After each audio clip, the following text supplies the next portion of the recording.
นบุญเจ้าของเด้ผาดได้เมียหาเงินเก่งเด้ดอกโอ้ยจะไว้ใส่ก็หูหาคนแม่นรักเอาหัวนี่บ่อยากเมาน้องน่าอายหมู่ผู้เพื่อนเคียงยังพาจังมามีเสียงด่าผัวให้คนหู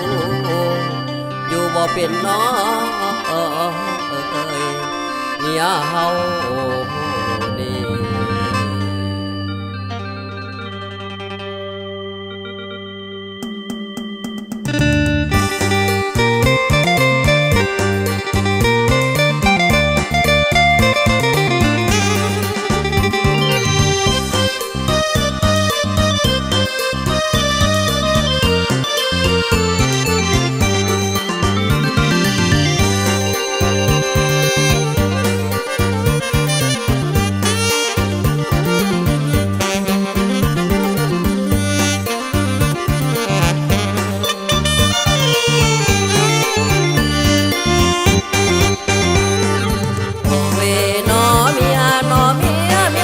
หาเงินดีกว่าหมู่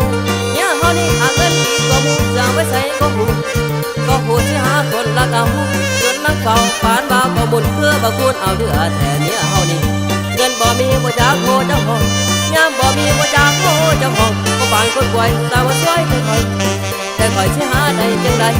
หัวสบายเดี๋ยวพลักเอานี่มันสิมีแนวใดจังคือสบาย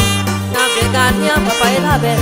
ยามเหตุการณ์เนี่ยพอไปท่าแบนหาแย่งแต่แบนยังขัดหัวข้างซ้ายข้าใส่ว่าไอ้ละบาดลูกเขาลอกกินเหล้าน้ำหมูน้ำผูบ่ไอ้ดุงอาแค่โนเมียนี่เป็นหยังคือว่าเป็นจังสิตั้งแต่ก็จีคือว่าปากว่าจ่าเดี๋ยวนี้คือว่าเก่งแท้นะหาว่าหาดาให้ผัวหาเงินบาบ่ให้ครอบครัวบ่สมเป็นหัวหน้าครอบครัวผู้ใดเป็นผัวที่ทนได้อยู่บนน้อ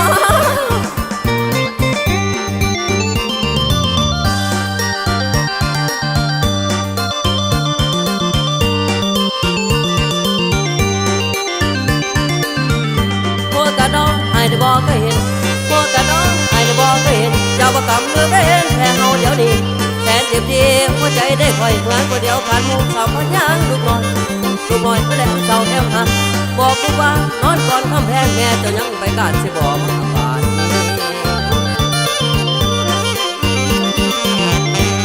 มึงตีว่าไฟว่าเป็นไปตั้งแต่เว้นจนว่าหมื่นว่าคำปล่อยผัวนี่ลำบากกะกับปล่อยผัวลำบากกะกับอาเศร้ากินคำเจ้ายังบอกหัวซาพอเว้าเจ้าก็ว่าเศร้าสาพอบอกเจ้าก็ว่าเศร้าสาจะยาเว้าหลายโอ้ยจะแม่นลำคาญโอ้ยจะแม่นลำคาญอายไทยบ้านไทยเมืองโทสาอายไทยบ้านไทยเมืองโทสาโอ้แทนาเขาเป็นอายแทนาบอกว่าฟังเกินอีกก็ร้องแม่คุณบ่าไม้ถือว่าได้กำไปทั้งไปทั้งมันบอกเกี่ยวกันเลยนี่สายขอลา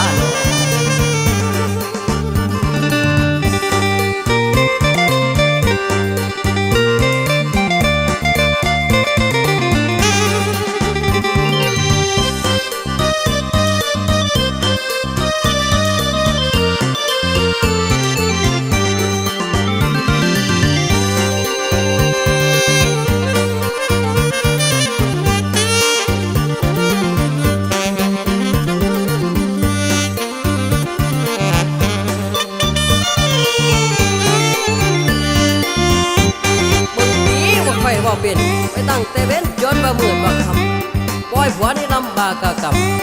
ปล่อยผัวลำบากกะกับอาเศร้ากินคำเจ้ายังบอกหัวซาพอเว้าเจ้าก็ว่าเศร้าสาพอบอกเจ้าก็ว่าเศร้าสาจะยาเว้าหลายโอ้ยจะแม่นลำคาญโอ้ยจะแม่นลำคาญอายไทยบ้านไทยเมืองโทสาอายไทยบ้านไทยเมืองโทสาโอ้แทนาเขาเป็นอายแทนาบอกว่าฟังเกินอีกก็ร้องแม่คุณบ่าไม้ถือว่าได้กำไปทั้งไปทั้งมันบอกเกี่ยวกันเลยนี่พี่สาย